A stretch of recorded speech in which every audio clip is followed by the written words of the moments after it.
हे दोस्तों, मैं चिराग एक और वीडियो के साथ अकाउंट्स विद चिराग चैनल पर आपका वेलकम करता हूं। जब आप कॉन्सेप्ट को रटते नहीं, कॉन्सेप्ट को समझते हैं। तो देखिए, आज हम कवर कर रहे हैं इनकम फ्रॉम अदर सोर्सेज के गिफ्ट से रिलेटेड इलस्ट्रेशन का पार्ट।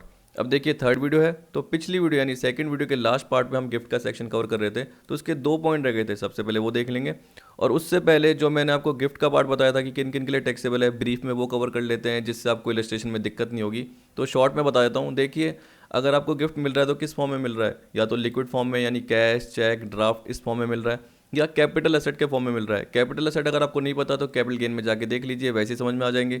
नहीं तो आपको पता है कि देखिए, इसमें मूवेबल प्रॉपर्टी भी आती है और इमूवेबल प्रॉपर्टी भी आती है। ठीक है, तो अभी आपको मैं शॉर्ट में बता दूंगा। देखिए, कैश, चेक, ड्राफ्ट अगर आपको मिल रहा है और टोटल अमाउंट ऑफ मनी एक या उससे ज़्यादा पर्सन से पिछले साल के दौरान 50,000 से ज़्यादा की आ रही है, तो पूरा का पूरा अमाउंट टैक्सेबल है, याद रखना। अगर 50,000 तक का है तो नथिंग विल बी टैक्सेबल, याद रखना।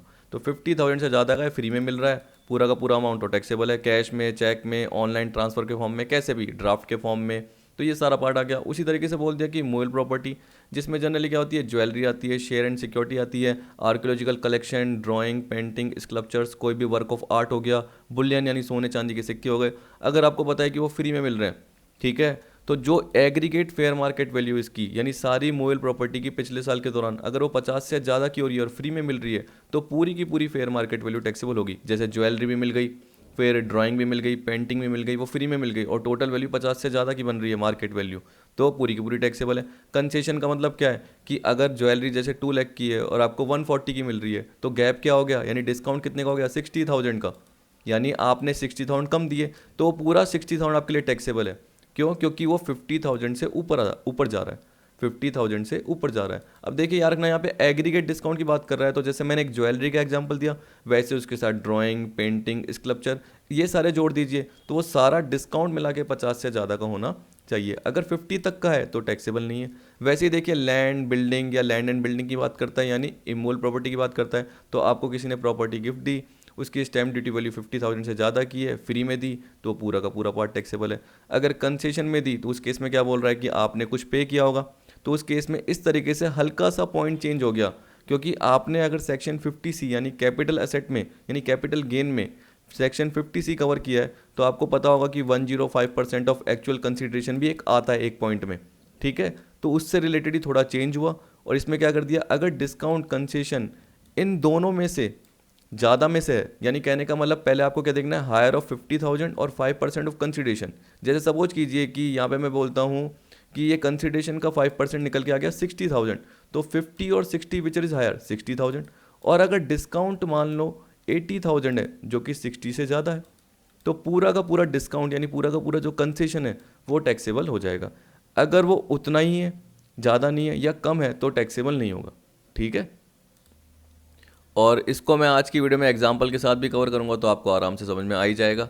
अब देखिए, यहाँ पे हमें देखना है कि जो 2 टॉपिक हमारे रह गए थे, यानी 2 पॉइंट रह गए थे, following gifts are not taxable irrespective of their amount. तो उसको कवर करने से पहले एक आपके लिए अच्छा ऑफर जो कि अनअकैडमी लेकर आया है। तो देखिए, ये बोल रहा है कि on Unacademy free platform workshop on young leadership programme. तो यहाँ पे आशिमा नेगी द्वारा आपको कॉर्पोरेट वर्ल्ड से रिलेटेड न्यू एज स्किल सिखाई जाएगी। तो ये जॉब ओरिएंटेड वर्कशॉप है। 9 नवंबर, 10 नवंबर और 11 नवंबर को ये ऑर्गेनाइज़ की जा रही है। तो आप पार्टिसिपेट कर सकते हैं, आप एनरोल कर सकते हैं, जिसका लिंक आपको डिस्क्रिप्शन में दिया गया है। देखिए क्या होता है, जब भी आप क्या करते हो, एग्जाम देते हो, वो तो नॉर्मल अप्रोच हो गई, लेकिन जब आप क्या करते हो, प्रैक्टिकल वर्ल्ड में जाते हो, कॉर्पोरेट या प्रोफेशनल वर्ल्ड में जाते हो, तो आपको ये पता नहीं रहता कि क्या गाइडलाइंस है, क्या मेथड्स हैं, किस तरीके से आपको अपने कैरियर में आगे बढ़ना है। तो उसी से रिलेटेड पॉजिटिवली जो भी बातें हैं, जो भी गाइडलाइंस है, जो भी मेथड है, जो भी रूल्स हैं, वो सारे के सारे पार्ट आपको आशिमा नेगी बताएंगी। और जो टॉप 5 स्टूडेंट हैं उनको अनअकैडमी की तरफ से पार्टिसिपेशन सर्टिफिकेट भी प्रोवाइड किया जाएगा। तो याद रखना, 9, 10, 11 को है, तो ये ज्वाइन जरूर कीजिएगा। इसी तरीके से अगर आपका कोई हिंदी वाला भाई है, यानी कोई रिलेटिव है, नॉन पर्सन है, जो कि अभी हिंदी का एग्ज़ाम दे रहा है, आपको पता है कि लास्ट में 13 नवंबर को एग्ज़ाम है, तो उसको प्रिपरेशन करनी है, उसको देखना है कि मेरा प्रिपरेशन सही है नहीं है, तो एक तरीके से उसको अपने क्वेश्चन को क्या करना पड़ेगा, चेक करना पड़ेगा, यानी क्वेश्चन की तैयारी करनी पड़ेगी। तो यहाँ पे हिंदी साहित्य JRF 2020 T20 test series provide की जा रही है। फ्री लाइव टेस्ट है, जिसमें रेगुलर बेसिस पे आपको 20 क्वेश्चन राम कुमार मिश्रा जी द्वारा प्रोवाइड करवाए जाएंगे। 7 नवंबर से 11 नवंबर तक है। शाम को 8 बजे एक क्लास जनरली होगी। अब याद रखना, इसके साथ साथ आपको एनालिसिस भी प्रोवाइड कराया जाएगा कि कहाँ पे आपकी कमी रह गई, कौन से एरर आपने किए हैं। तो अगर आपका कोई फ्रेंड ही है तो वो ज़रूर ज्वाइन करे। उसका लिंक आपको डिस्क्रिप्शन में दिया गया है अगर आपको एनरोल करना है तो। ओके, तो अब हम देखते हैं अपने क्वेश्चन की तरफ जो पार्ट है। देखिए क्या बोल रहा है, following gifts are not taxable irrespective of their amount, while calculating the above limit of 50,000 following amount shall not be considered. देखिए क्या बोल रहा है, जब भी हम 50,000 की लिमिट देखते हैं तो इन केसेस में हमें वो 50,000 की लिमिट देखने की जरूरत नहीं है, मतलब ये एग्जाम्प्ट है। अगर हमें रिलेटिव से गिफ्ट मिला, अब रिलेटिव में क्या क्या आते हैं तो ये मैंने नीचे कवर कर रखे हैं, देखिए यहाँ पे मीनिंग ऑफ रिलेटिव, और ये आपने पहले भी कहीं कवर कर ही रखे हैं। ये बोल रहा है कि जैसे इंडिविजुअल का स्पाउस हो गया, ब्रदर या सिस्टर, जैसे मेरा ही मान लीजिए कि मैं एग्जाम्पल देता हूँ कि मैं, तो स्पाउस क्या हो गया, मेरी पत्नी, ठीक है, मेरा भाई, मेरी बहन, ठीक है। Brother sister of spouse of individual, जैसे मैं तो मेरी पत्नी, तो पत्नी के भाई बहन, ठीक है। यानी एक तरीके से मैं क्या बोल सकता हूँ कि मेरे साला साली। वैसे ही अगले में देखिए क्या बोल रहा है, brother sister of either of the parents of the individual, तो जैसे मैं इंडिविजुअल, मेरे माता पिता, तो माता पिता के क्या बोल दिया, भाई और बहन, ये भी आ गया। इसी तरीके से एनी लीनियल असेंडेंट और डिसेंडेंट ऑफ द इंडिविजुअल, इसका मतलब है क्रमानुसार पूर्वज या वंशज। देखिए पूर्वज का मतलब क्या हो गया कि जैसे मैं अपनी बात कर रहा हूँ तो मैं क्या बोलूँगा, मेरे पिता। पूर्वज की बात कर रहा हूँ तो देखो पिता, पिता के भी पिता यानी दादा, फिर परदादा, इस तरीके से होगा। डिसेंडेंट में क्या होगा, वंशज की बात कर रहा हूँ, यानी कहने का मतलब आगे आने वाले, जैसे मैं हूँ तो मेरा बेटा या बेटी, फिर उनके इस तरीके से जनरली चलता जा रहा है। एनी लीनियल असेंडेंट और descendant of spouse of the individual, मतलब मैं तो मेरी पत्नी के भी जो पूर्वज या वंशज हैं वो भी आ जाएंगे। Spouse of any of the person refer to above, तो बोल रहा है कि जो ये रेफर किए हैं, ये रेफर किए हैं, ये रेफर किए हैं, उनके भी क्या आ जाएंगे, स्पाउस, मतलब अगर हस्बैंड है तो वाइफ, वाइफ है तो साथ में हस्बैंड, वो भी आ जाएंगे, ठीक। एच के केस में एनी मेंबर ऑफ एच आ जाएगा। तो अगर जनरली ये रिलेटिव के पार्ट में है और उन्हें गिफ्ट फ्रॉम रिलेटिव, रिलेटिव से हमें गिफ्ट मिल रहा है, तो उस केस में टैक्सेबिलिटी का पार्ट नहीं देखा जाएगा, चाहे वो 60 का हो, चाहे वो 70 का हो, चाहे वो ज़्यादा का हो, कितने का भी हो। In contemplation of death of the payer और डोनर, जो पेयर डोनर है उसकी डेथ हो गई, उसके फॉर्म में हमें जो भी प्रॉपर्टी मिली तो वो जनरली टैक्सेबल नहीं होगी। On occasion of marriage, marriage के ओकेजन पे कुछ भी मिलता है आप देखते हो वो टैक्सेबल नहीं होता। लोकल अथॉरिटी से मिला, इसी तरीके से अंडर ए विल और बाय इनहेरिटेंस, किसी वसीयत के फॉर्म में, यहाँ बोल सकते हैं उत्तराधिकार के फॉर्म में आपको मिला। From registered charitable trust referred under section 10 sub section 23C, gift received by a trust from individual, ठीक है। अब ये बोल रहा है कि गिफ्ट जो रिसीव हुआ trust bye trust from individual, कि इंडिविजुअल से ट्रस्ट को मिला है, और ट्रस्ट जो क्रिएट की गई है वो इंडिविजुअल के रिलेटिव के बेनिफिट के लिए क्रिएट की गई हो, ये बोल रहा है। फिर इसी तरीके से transactions not regarded as transfer, अब देखिए इसमें 1 दे रखा है, 4, 5, 6, 6B, 6D, इसी तरीके से 7 दे रखा है। तो नॉर्मल पार्ट किन के लिए है, ये मैंने आपको कैपिटल गेन वाले पार्ट में कवर करवाया था। चलिए एक बार मैं आपको दिखाई देता हूँ, transaction not regarded as transfer, ये रहा, एक मिनट। देखिए जैसे मैं यहाँ पे आ चुका हूँ, तो देखिए 46 सबसेक्शन 1 कि जब भी लिक्विडेशन हो रहा है कंपनी का, तो उस केस में कैपिटल एसेट वो डिस्ट्रीब्यूट कर रही है शेयर होल्डर्स को। तो ये बोल रहा है कि shall not be treated as transfer in the hand of company, company के हैंड में ट्रांसफर नहीं माना जाएगा। फिर ये बताया इसमें क्या बोला कि होल्डिंग कंपनी अपनी 100% यानी wholly owned Indian subsidiary company को कैपिटल एसेट ट्रांसफर कर रही है। इसका उल्टा हो रहा है, wholly owned Indian subsidiary company अपनी क्या कर रही है, इंडियन होल्डिंग कंपनी को ट्रांसफर कर रही है, ये पार्ट आ गया। होली ओल्ड यहाँ पे इंडियन होना जरूरी नहीं है वैसे तो। फिर इस तरीके से 6 पॉइंट आ गया जो कि अमालगमेशन का है, फिर मर्जर का पॉइंट आता है। इस तरीके से आपके बहुत सारे पॉइंट कवर हो जाते हैं, तो आपको ज़्यादा डिटेल में जाने की जरूरत नहीं है क्योंकि आपने कैपिटल गेन में पढ़ लिया तो वही पार्ट है, तो इसलिए देख सकते हैं ये पॉइंट आपको कवर करके दे रखे हैं, बेसिक से पॉइंट थे। अब देखो ये पार्ट तो मैंने आपको बता दिया। अब आप याद रखना कि आपको सेक्शन 50C को भी ध्यान रखना है इमोल्ड प्रॉपर्टी के केस में कि डेट ऑफ एग्रीमेंट क्या है और डेट ऑफ रजिस्ट्रेशन क्या है, क्योंकि देखिए पॉइंट टू रिमेंबर में क्या बोल रहा है कि which value is to be considered if date of agreement and date of registration are different, refer capital gain. अब देखिए मेरे को हल्का सा आपको याद कराना जरूरी है तो आपको बता देता हूँ। देखिए जब भी हमने ये कैपिटल गेन का पार्ट कवर किया था, मैंने आपको सेकंड PDF दी थी, उसमें बताया था कि अगर लैंड एंड बिल्डिंग को ट्रांसफर करते हो तो उस केस में फुल वैल्यू ऑफ कंसिडरेशन क्या होगा। तो क्या बताया था, एक्चुअल सेल्स कंसिडरेशन और स्टैम्प ड्यूटी वैल्यू दोनों में से जो क्या है हायर है, यही बताया था मैंने। दोनों केसेस में करके देख लेना, आपको पता है कि एक्चुअल सेल्स कंसिडरेशन ले रहा है क्योंकि ये हायर है। इसमें आपको पता है कि स्टैम्प ड्यूटी वैल्यू हायर है तो स्टैम्प ड्यूटी वैल्यू ले रहा है, तो दोनों में से जो हायर है। लेकिन हल्का सा एक्सेप्शन तो थोड़ा सा आ गया था, जिसमें क्या हो गया था कि अगर आपकी स्टैम्प ड्यूटी वैल्यू जो है वो ज़्यादा है, जैसे मान के चलिए कि 1,03,000 है और एक्चुअल कंसिडरेशन जो आपको मिला है वो मिला है 1 लाख का, तो आप 1 लाख का पहले एक बार 105% निकालिए, तो 1 लाख का 105% होता है 1,05,000। ठीक है, तो ये बोल रहा है कि अगर आपकी स्टैम्प ड्यूटी वैल्यू इक्वल और लेस देन है एक्चुअल सेल्स कंसिडरेशन के 105% के, तो इसका मतलब हमारे केस में स्टैम्प ड्यूटी वैल्यू 1,03,000 है। अगर हम नॉर्मल इस केस में देखते तो हम क्या बोलते हैं, स्टैम्प ड्यूटी वैल्यू और actual consideration which is higher, 1,03,000 होता। लेकिन इस केस में ऐसा नहीं है, इसमें क्या बोल रहा है कि अगर एक्चुअल सेल्स कंसिडरेशन का 105% ज़्यादा है या इक्वल है स्टैम्प ड्यूटी वैल्यू से, या उल्टा बोल सकता हूँ कि स्टैम्प ड्यूटी वैल्यू कम है या इक्वल है एक्चुअल सेल्स कंसिडरेशन के 105% के, तो यहाँ पे आप देख सकते हैं कि स्टैम्प ड्यूटी वैल्यू 1,05,000 से कम है, तो उस केस में पूरा एक्चुअल सेल्स कंसिडरेशन ही फुल वैल्यू ऑफ कंसिडरेशन माना जाएगा। वहाँ पे मैंने डिटेल में बताया था, तो वहाँ जाके देख सकते हैं। अब देखिए मेन मुझे जब इलस्ट्रेशन कराना है तो ये आपको समझाना है कि डेट ऑफ एग्रीमेंट और डेट ऑफ रजिस्ट्रेशन जब सेम नहीं हो तो क्या फ़र्क होता है। देखिए तब स्टैम्प ड्यूटी वैल्यू में फ़र्क हो जाता है। ये बोल रहा है कि अगर मान के चलिए कि आपने बुकिंग करवाई लेकिन आपको पोजीशन तो 1 साल बाद मिलेगा, यानी रजिस्ट्रेशन तो 1 साल बाद होगा, तो बुकिंग के टाइम ही अगर चेक से, ड्राफ्ट से, नेट बैंकिंग के, ये बोल रहा है payment has been received by account पे cheque, draft, net banking on or before date of agreement, agreement से पहले ही कुछ भी पार्ट अगर मिल गया, जैसे मान के चलिए प्रॉपर्टी 25 लाख की वैल्यू है और आपने 2 लाख क्या कर दिया, सामने वाले ने आपको 2 लाख चेक से पे कर दिया, तो उस केस में फुल वैल्यू ऑफ कंसिडरेशन आपके लिए क्या होगा, stamp duty value on date of agreement. फिर ये नहीं देखेंगे कि 1 साल बाद क्या हुआ, रजिस्ट्रेशन हुआ, आपकी बुकिंग पहले हो चुकी है, यानी आपने पहले ही प्रॉपर्टी क्या कर दी है, किसी और को दे दी है, यही एक तरीके से मान के चलेंगे। तो तब क्या होगा, stamp duty value on date of agreement. लेकिन जैसे ही सामने वाले के पास पोजीशन आएगा, ठीक है, तो उस केस में क्या होगा, तो देखिए यहाँ पे जो केस है वो किसका है, अकाउंट पे चेक, ड्राफ्ट, नेट बैंकिंग, इसका है कि अगर आपको स्टैम्प ड्यूटी वैल्यू की जब मैं बात करूं कि अगर आपको डेट ऑफ एग्रीमेंट को या उससे पहले अकाउंट पर चेक से, ड्राफ्ट से या नेट बैंकिंग से कुछ भी अमाउंट, पूरा जरूरी नहीं है, कुछ भी अमाउंट मिल जाता है, तो फुल वैल्यू ऑफ कंसिडरेशन क्या होगा, stamp duty value on date of agreement. अगर ऐसा कुछ भी केस नहीं है, जैसे आपको जनरली अमाउंट मिल रहा है कैश में और अगर आपको अमाउंट मिल रहा है डेट ऑफ एग्रीमेंट के बाद मिल रहा है, तो उस केस में स्टैम्प ड्यूटी वैल्यू क्या होगी, ऑन डेट ऑफ रजिस्ट्रेशन।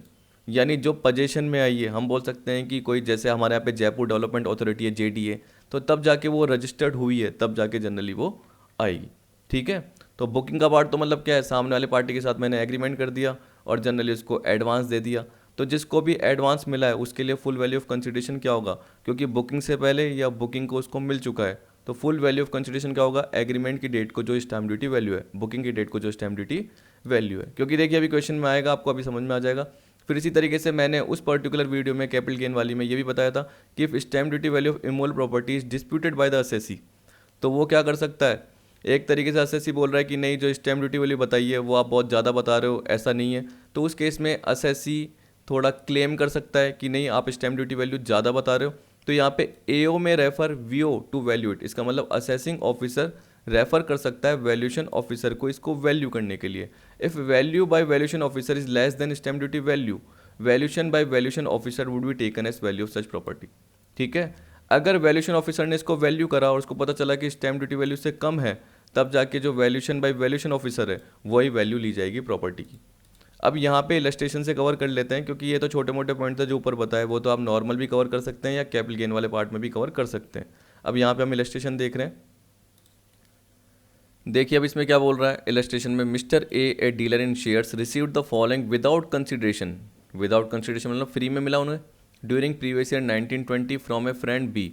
तो उसके जो दोस्त है बी ने मिस्टर ए को, जो कि क्या कर रहा है शेयर्स में डील कर रहा है, कुछ चीज़ें दी, जैसे यहाँ पे क्या बोल रहा है, कैश गिफ्ट और ₹75,000 on his marriage 15 April 2019। Mister A की मैरिज थी तो बी ने क्या गिफ्ट में कह दिया, ₹75,000 दिए।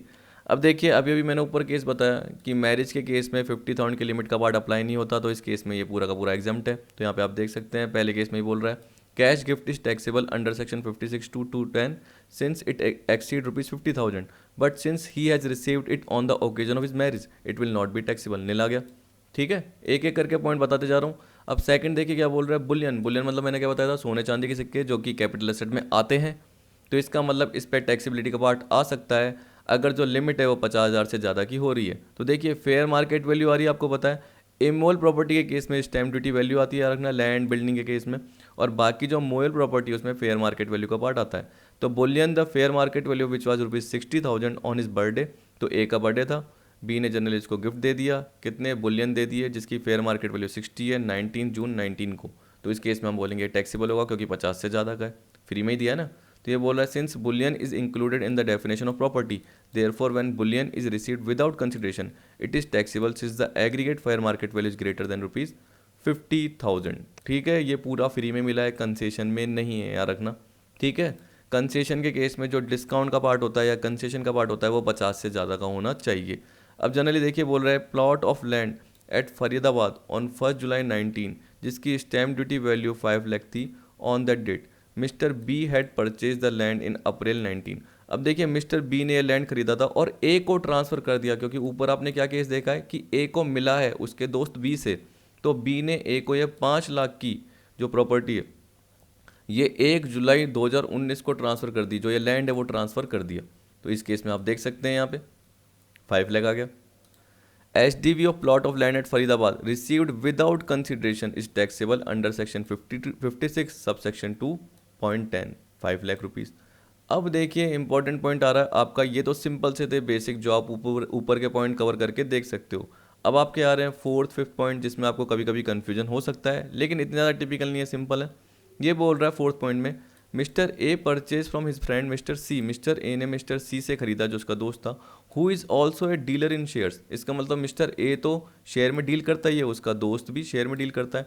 तो कितने शेयर खरीदे मिस्टर ए ने? 1000 शेयर एक्स लिमिटेड के एट ₹400 जो कि 19 जून 19 को खरीदे, जिसकी फेयर मार्केट वैल्यू 600 रुपये। अब देखो कंसेशन में खरीदे, लेकिन आपको पता है कि मिस्टर ए का काम भी शेयर मार्केट का और मिस्टर सी का काम भी क्या है, शेयर मार्केट का, डीलर है। तो इसका मतलब क्या हो गया उस केस में, उनके लिए वो स्टॉक के फॉर्म में हो गया, यानी वो उनके बिजनेस के फॉर्म में हो गया।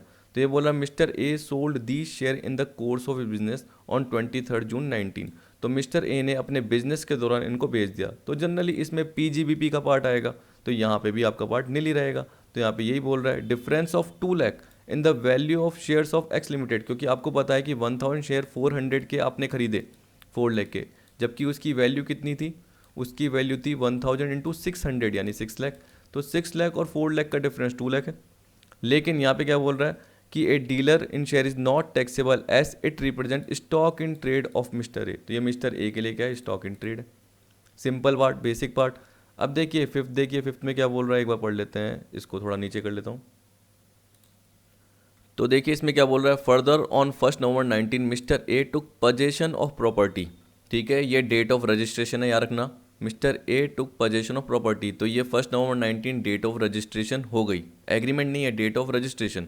तो बोल रहा है mister A took possession of property booked by him 2 years back at ₹20 lakh.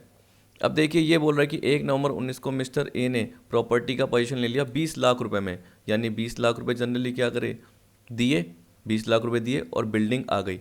लेकिन उसको बुक कराया था 2 साल पहले, यानी 1 नवंबर 17 को, और पोजीशन कब लिया, 1 नवंबर 19 को। जब पोजीशन लिया तो जनरली उसके कितने दिए, 20 लाख दिए। कितने दिए, 20 लाख दिए। अब देखिए जो सेक्शन 50C है वो जनरली किसके लिए है, कि जो पर्सन एक तरीके से क्या कर रहा है, बेच रहा है, तो उसके लिए कैपिटल गेन का पार्ट अप्लाई हो रहा है नहीं हो रहा। यहाँ पे हम देख रहे हैं कि जनरली जो मिस्टर है जिसने प्रॉपर्टी ली है, अगर उसने स्टैम्प ड्यूटी वैल्यू से कम में लिए तो कंसेशनल रेट का पार्ट आ जाएगा, यानी डिस्काउंट का पार्ट आ जाएगा। तो याद रखना कि जनरली ये है एक्चुअल कंसिडरेशन। ये क्या है, एक्चुअल कंसिडरेशन। अब स्टैम्प ड्यूटी वैल्यू 2 डेट की होगी, 1 नवंबर 17 की मतलब बुकिंग की डेट की, और एक होगी जब पोजेशन मिला उस डेट की। तो ये बोल रहा है stamp duty value of property as on 1 November 19 was 32 and on the date of booking was 23। अब कंसेशन 23 को 20 से देखा जाए या 23 को 32 से देखा जाए, ठीक है, सॉरी 32 को 20 से देखा जाए, 23 को 20 से या 32 को 20 से, वो डिफिकल्ट पार्ट है। तो यहाँ पे उस केस में सेक्शन 50C का पार्ट हमें देखना पड़ेगा कि अगर बुकिंग की डेट को या उससे पहले अमाउंट अगर चेक से आपको मिल जाता है तो उस केस में क्या हो गया, stamp duty value on date of agreement आएगी, यानी ऑन डेट ऑफ बुकिंग आएगी। तो ये बोल रहा है he had paid ₹1 lakh bye account पे ही चेक। ए ने अकाउंट पे ही चेक से डाउन पेमेंट के फॉर्म में बुकिंग की डेट को पे कर दिया। तो बुकिंग की डेट का मतलब 1 नवंबर 17 को, ठीक है। और आपको पता है कि 1 नवंबर 17 को जो बुकिंग का अमाउंट था वो था 23 लाख का। तो उस केस में हम क्या बोलेंगे, 23 लाख में से 20 गए तो जो कंसेशन का पार्ट है वो 3 लाख का है, कंसेशन का पार्ट 3 लाख का है। लेकिन आपको मैंने अभी ऊपर बताया था कि कंसेशन के पार्ट के साथ साथ हमें ये भी देखना पड़ेगा क्या, कि ये तो कंसेशन है, लेकिन अगर वो ज़्यादा है किसके, इन दोनों में से जो हायर है 50,000 और 5% ऑफ कंसिडरेशन, तो ये भी आपको कवर करना पड़ेगा। अब हमारे केस में कंसिडरेशन कितना है 20 लाख का, तो 20 लाख का 5% और 50 विच इज़ हायर।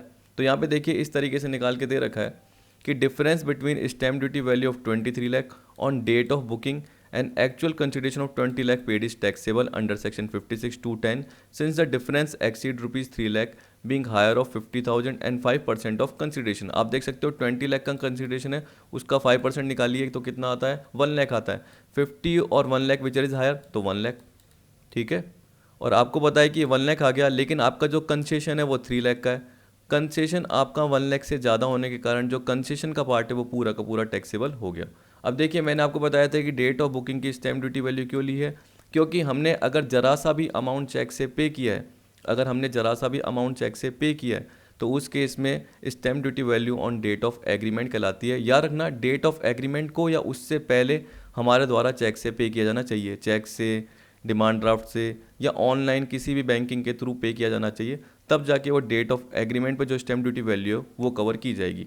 नहीं तो उस केस में क्या होता है डेट ऑफ एग्रीमेंट नहीं आता, डेट ऑफ रजिस्ट्रेशन आता है जब पजेशन हुआ, यानी 2019 में तब आता। लेकिन अभी डेट ऑफ बुकिंग को ही हमने 1 लाख चेक से पे कर दिए, इसलिए एग्रीमेंट की डेट पर ही जो स्टैम्प ड्यूटी वैल्यू है वो ली जाएगी। तो यहाँ पे देखिए इनकम फ्रॉम अदर सोर्स।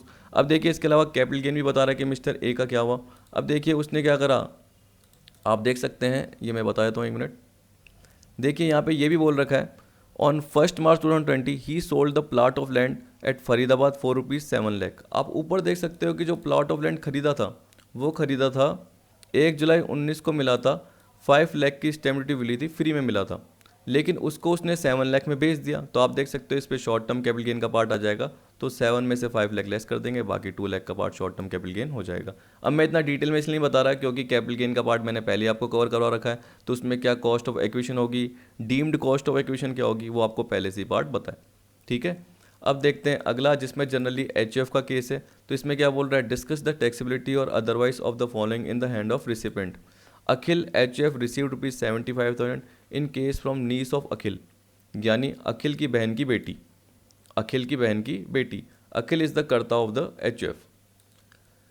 देखिए याद रखना कि अखिल क्या है, एचयूएफ का कर्ता है, यानी मेंबर ऑफ एचयूएफ है। और अखिल को क्या मिल रहा है, उसकी बांजी से, अखिल की बहन की बेटी से, यानी उसकी बांजी से क्या मिल रहा है, 75,000 कैश मिल रहा है, फ्री में मिल रहा है एक तरीके से। तो यहाँ पे 75,000 टैक्सेबल हो जाएगा, क्योंकि यहाँ पे ये नॉन रिलेटिव है। आप रिलेटिव की डेफिनेशन में जाके देख लेना, ये जनरली अखिल की बांजी रिलेटिव की डेफिनेशन में नहीं आएगी।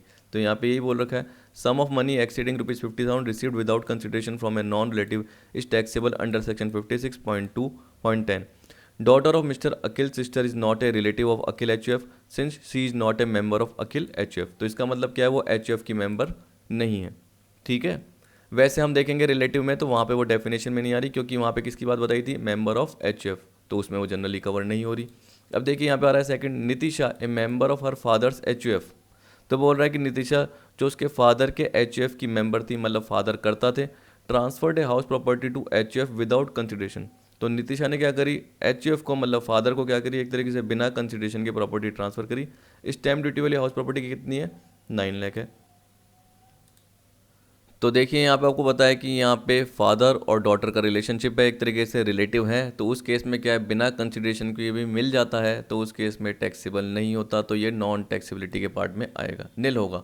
तो देखिए जब भी आप रिलेटिव के पार्ट ऊपर देख रहे हैं, एक बार मैं बता देता हूँ, तो इसमें देख लेना, ये बोल रहा है any member of HUF for HUF. तो उसमें जनरली आपको पता है कि फादर डॉटर का रिलेशनशिप आ रहा है, बिना कंसिडरेशन के है, तब भी पूरा का पूरा पार्ट क्या हो जाएगा, टैक्स फ्री हो जाएगा, क्योंकि यहाँ पे मेंबर ऑफ एचयूएफ के केस में बोल रखा था, ठीक है।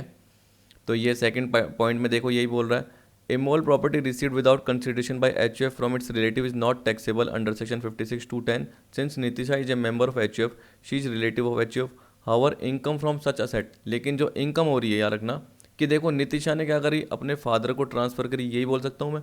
तो उस केस में जो फादर को इनकम होगी वो क्लबिंग ऑफ इनकम के केस में नितिशा के हाथ में टैक्सेबल होगी। कह रहा है however income from such asset would be included in the hand of Nitisha under section 64 subsection 2, जो कि आपको पता है कि जैसे इनकम फ्रॉम अदर सोर्स का पार्ट खत्म होगा, उसके बाद मैं आपको क्लबिंग ऑफ इनकम का पार्ट ही बताऊंगा। यानी एक तरीके से जानबूझ के इनकम को छुपाने के लिए, सरपास करने के लिए कि वो किसके पास चले जाए, फादर के पास चले जाए, जिससे नितिशा को टैक्स कम भरना पड़े, तो जानबूझ के ट्रांसफ़र कर दियो। इसलिए क्लबिंग ऑफ इनकम का केस आ जाता है, जिसमें क्या होता है कि फादर ने जो भी इनकम कमाई वो नितिशा के लिए टैक्सेबल हो जाएगी। फिर देखिए यहाँ पे बोल रहा है अगले पॉइंट में, Mr Akshat receive 100 share of a limited from his friend as a gift on the occasion of his 25th marriage anniversary. Fair market value उस दिन कितनी थी, 100 रुपीज़ पर share. He also receive jewellery worth ₹45,000 from his nephew on the same day. अब आप देख सकते हो कि शेयर्स मिले। शेयर जनरली किस में आते हैं, कैपिटल असेट में आते हैं। किससे मिले, फ्रेंड से मिले as a gift on the occasion of 25th marriage anniversary. देखिए मैरिज एनिवर्सरी बोल रहा है, ऊपर देखिए आपको मैंने बताया था यहाँ लेके इसमें ऑन ओकेजन ऑफ मैरिज, ठीक है, दोनों पार्ट अलग है आपको बताया, तो ये तो एनिवर्सरी है। और मैंने फेयर मार्केट वैल्यू के केस में क्या बताया था कि पूरा का पूरा पार्ट आएगा, कहने का मतलब एग्रीगेट आएगा। तो एक मिनट, एग्जाम्पल कहाँ गया, ये रहा। तो देखिए जब आप देखोगे कि 100 शेयर मिले जिसकी फेयर मार्केट वैल्यू 100 रुपीज़ थी, तो 100 × 100 10,000 रुपीज़, प्लस साथ में देखोगे कि ज्वेलरी भी मिली है 45,000, तो टोटल मिला के एग्रीगेट वो 55 हो रहा है, जो कि फ्री में मिला है। तो उस केस में आपको पता है कि 50 से ज़्यादा हो रहा है, टैक्सेबल हो जाएगा। और आप देख सकते हो कि जो 45,000 ज्वेलरी मिली है from his nephew on the same day. Nephew मतलब क्या हो गया, भतीजे से मिली है। तो यहाँ पे देख सकते हो बोल रहा है, as per section 56(2)(10) if aggregate fair market value of immovable property received without consideration exceed ₹50, the whole of the aggregate value shall be taxable. In case aggregate fair market value of share 10,000 and jewelry exceed ₹50,000, hence the entire amount of ₹50,000 shall be taxable। ये part बोल रखा है। और देखिए एक और part, आप बोलोगे कि सर इसमें नेफ्यू का पार्ट भी आ रहा है, तो नेफ्यू रिलेटिव में हुआ ना, तो नेफ्यू रिलेटिव में नहीं होगा, तभी जाके तो हमने 55 लिया है। अगर वो रिलेटिव में होता तो 45,000 ज्वेलरी वैसे भी क्या है 50 से कम हो रही है, फिर 10,000 का पार्ट भी नहीं होता क्योंकि वो 50 से कम आता। तो हमें पता है कि देखिए मैं कैसे बता रहा हूँ एग्जांपल के फॉर्म में, क्योंकि अगर आप नेफ्यू देखोगे और रिलेटिव के पार्ट में जाके देखोगे तो देखो क्या बोल रहा है, इंडिविजुअल। जैसे मैं क्या बोलूँगा कि मैं, अगर मेरा भाई का बेटा है, क्योंकि मैं क्या बोल रहा हूँ भतीजा, तो मेरे भाई का बेटा है या बेटी है जो भी है, तो वो जनरली इसमें कवर हो रहे हैं कि बताइए, मेरे भाई की पत्नी कवर हो रही है, spouse of any of the person refer to, ठीक है, मेरे बहन का पति कवर हो रहा है, ठीक है, ये हो रहा है। तो बोल रहा है कि इनसे रिलेटेड जो पार्ट है वो कवर हो रहे हैं, लेकिन यहाँ पे देखिए कि भाई का बेटा या भाई की बेटी ये कहीं कवर हो रखेंगे, ये कहीं नहीं दे रखा। तो इस केस में हम क्या बोलेंगे कि रिलेटिव की कैटेगरी में नहीं आ रहा, तब जाके ही मैंने 55,000 टोटल मिला के टैक्सेबल किया है। तो इस तरीके से थोड़े थोड़े आपके टिपिकल पार्ट आते हैं। अब देखिए यहाँ पे आप देखिए अगले पार्ट में क्या बोल रहा है, लास्ट है बिल्कुल example, Kishan HUF gifted a car to son of Karta for achieving good marks. ठीक, किशन HUF था, उसने अपने बेटे को क्या करी, कार गिफ्ट कर दी क्योंकि उसने अच्छे मार्क्स लेके आया था। फेयर मार्केट वैल्यू कार की 5,25,000 है। अब आप गलती से क्या बोलते हो कि सर ये एक तरीके से क्या है 5,25,000 है, कैपिटल एसेट है तो टैक्सेबल है। ये कैपिटल एसेट होती ही नहीं है, आपको पता है, क्योंकि कार पर्सनल इफेक्ट से रिलेटेड कहलाई जाती है। कार, टीवी, फर्नीचर, कपड़े यानी फैशन अपरेल्स जो भी हो गए, तो वो सारे के सारे क्या होते हैं कैपिटल एसेट में आते ही नहीं है। तो इसका मतलब पर्टिकुलर ये सेक्शन लगेगा ही नहीं और निल रहेगी, क्या रहेगी, निल। तो बोल रहा है car is not a capital asset and therefore the same shall not be taxable. इस तरीके से हमें पार्ट कवर करना है। ये नॉर्मल सा पार्ट था जो आपको पता रहना चाहिए। अब देखिए एक और इलस्ट्रेशन है, लास्ट इलस्ट्रेशन है, ये भी कवर कर लेते हैं, जिससे मेरे हिसाब से आपका पूरा पार्ट कवर हो जाएगा। और लास्ट में आपका जो बचेगा वो क्या बचेगा, आगे और भी सेक्शन बचेंगे, तो अराउंड 4 से 5 पेज और बचे हैं थ्योरी से रिलेटेड, उसको अगली वीडियो में कवर करूंगा, नहीं तो क्या हो जाएगा पार्ट बहुत ज़्यादा लेंथी हो जाएगा। तो एक बार ये इलस्ट्रेशन देख लेते हैं।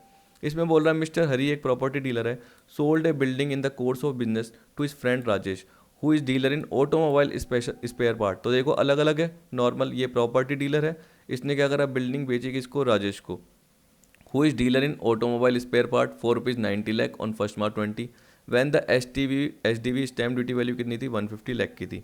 Agreement was however entered into 1 यानी 1/9/2019 when the stamp duty value was ₹140 lakh. फिर देखिए बोल रहा है Mr Hari had received a down payment of ₹15 lakh by a cross cheque from Rajesh on the date of agreement. देखिए क्रॉस चेक कोई आपका electronic payment के फॉर्म में नहीं माना जाता, जैसे आप जनरली अकाउंट पे ही चेक बोलते हो, ड्राफ्ट बोलते हो, वो कवर हो जाता है, लेकिन क्रॉस चेक का पार्ट कवर नहीं होता। तो अगर आप सोच रहे हो कि यार चेक से रिलेटेड है और डेट ऑफ एग्रीमेंट को किया है तो डेट ऑफ एग्रीमेंट की स्टैम्प ड्यूटी वैल्यू लेंगे, ऐसा नहीं है, क्योंकि देखिए अभी अभी मैंने आपको बताया था इस पर्टिकुलर केस में कि अगर पेमेंट रिसीव हो जाती है, चाहे वो फुल या पार्ट में हो, अकाउंट पे ही चेक से, ड्राफ्ट से या नेट बैंकिंग से, डेट ऑफ एग्रीमेंट को या उससे पहले, तब फुल वैल्यू ऑफ कंसिडरेशन आएगी डेट ऑफ एग्रीमेंट की स्टैम्प ड्यूटी वैल्यू। लेकिन अगर ये केस नहीं होता तो उस केस में क्या कह रहा है कि स्टैम्प ड्यूटी वैल्यू जो डेट ऑफ रजिस्ट्रेशन की है वो फुल वैल्यू ऑफ कंसिडरेशन कहलाएगी। अब आपको पता है कि जिसने बेची है उसके लिए ये फुल वैल्यू ऑफ कंसिडरेशन का पार्ट है, ठीक है। तो यहाँ पे हम यही कवर कर रहे हैं। देखो ये बोल रहा है tax implication if mister Hari is property dealer, क्योंकि देखिए अभी मैं आपको सेकंड लाइन भी पढ़ाऊंगा कि कह रहा है discuss the tax implication in the hand of Hari and Rajesh assuming that mister Hari has purchase the building for ₹75 lakh on 12 जुलाई 2018। अच्छा मैंने ये लाइन नहीं पढ़ी। 12 जुलाई 2018 को मिस्टर हरी ने ये बिल्डिंग 75 लाख की खरीदी थी और आपको पता है कि 1 मार्च 2020 को उसने क्या करा, अपने फ्रेंड राजेश को ये ट्रांसफ़र कर दी थी, जो कि ऑटोमोबाइल स्पेयर पार्ट का बिजनेस करता है। अब ये तो प्रॉपर्टी डीलर है, तो आपको पता है कि जो प्रॉपर्टी डीलर है उसके तो बिजनेस एंड प्रोफेशन की इनकम के फॉर्म में आएगा, और जो खरीद रहा है वो तो स्पेयर पार्ट का डीलर है, तो जनरली इसके लिए कैपिटल एसेट का पार्ट बनेगा, क्योंकि ये इसमें डील ही नहीं कर रहा, ठीक है। तो ये तो प्रॉपर्टी डीलर है, लेकिन राजेश प्रॉपर्टी डीलर नहीं है, तो राजेश के लिए कैपिटल एसेट होगी और हरी के लिए क्या होगी, स्टॉक इन ट्रेड के फॉर्म में होगी। तो ये बोल रहा है section 43 CA would be attracted since the building represent his stock in trade and he has transferred the same for consideration less than stamp duty value on date of agreement. अब देखिए जो मैंने आपको बताया था कि भी फुल वैल्यू ऑफ कंसिडरेशन है वो इसके केस में एप्लीकेबल नहीं होगा, क्योंकि जो मैंने बताया वो कैपिटल गेन का पार्ट है, यानी कैपिटल एसेट से रिलेटेड है, जबकि ये प्रॉपर्टी डीलर है तो इसके स्टॉक इन ट्रेड के फॉर्म में, इसलिए इसके लिए सेक्शन 50C नहीं लग रहा, सेक्शन 43 CA लग रहा है, ठीक है। उस केस में हम क्या बोलते हैं, जो 65 लाख का पार्ट है, जो कि डिफरेंस किसका है कि डेट ऑफ एग्रीमेंट पे 140 लाख की जो वैल्यू है और परचेज प्राइस है उसका डिफरेंस मिस्टर हरी के हैंड में इनकम का पार्ट बन जाएगा। अब देखिए मैंने क्या बताया कि डेट ऑफ रजिस्ट्रेशन जो है उस पर 150 लाख की स्टैम्प ड्यूटी वैल्यू थी, वो इसके लिए एप्लीकेबल नहीं है, वो कैपिटल गेन में एप्लीकेबल होगा, कैपिटल एसेट के फॉर्म में।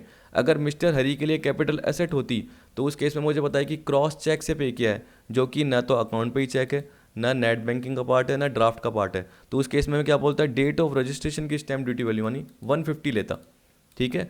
लेकिन वो किस केस में, जब मैं कैपिटल एसेट की बात कर रहा हूँ और कैपिटल गेन की बात कर रहा हूँ, याद रखना। लेकिन अभी मैं किसकी बात कर रहा हूँ, हरी एक प्रॉपर्टी डीलर की बात कर रहा हूँ जो स्टॉक इन ट्रेड है, इसलिए सेक्शन 50C नहीं लग रहा, ठीक। अब देखिए क्या बोल रहा है, इन the hand of Mister Rajesh, जिसने खरीदी तो आपको पता है कि उस केस में उसने सस्ती खरीदी, क्योंकि स्टैम्प ड्यूटी वैल्यू कितनी थी रजिस्ट्रेशन की डेट को थी 140 lakh. The agreement was however entered into on 1 9 2019, जब स्टैम्प ड्यूटी वैल्यू कितनी थी 140 लाख की। थोड़ा इसमें मैंने गलत बोल दिया, क्योंकि देखो ये 1 9 2019 की है, तो ये अपनी एग्रीमेंट की डेट है और ये रजिस्ट्रेशन की डेट है। रजिस्ट्रेशन कब हुई है, 1 मार्च 2020 को, तो ये एग्रीमेंट की है और ये रजिस्ट्रेशन की है। तो हम क्या बोलेंगे, राजेश के हाथ में जब भी क्या है एसेट आई होगी तो उस केस में वो ये लेगा स्टैम्प ड्यूटी या ये लेगा। अगर स्टैम्प ड्यूटी वैल्यू ये लेगा तो वो कब लेगा, जब अकाउंट पे चेक से, ड्राफ्ट से, नेट बैंकिंग के थ्रू, डेट ऑफ बुकिंग यानी डेट ऑफ एग्रीमेंट जो बोलते हैं उसको, या उससे पहले जनरली क्या है अमाउंट पे कर देता है। तो यहाँ पे देखिए जनरली क्या है वो क्रॉस चेक से कर रहा है, तो अकाउंट पे चेक से नहीं कर रहा, तो उस केस में उसको 150 लाख की लेनी पड़ेगी। तो यहाँ पे देखिए बोल रहा है since Mister Rajesh is a dealer in automobile spare part the building purchase would be a capital asset in his hand, ये मैंने आपको बता दिया। तो provision of section 56(2) to 10 would be attracted in the hand of Mister Rajesh who has receivable immovable property being a capital asset for inadequate consideration.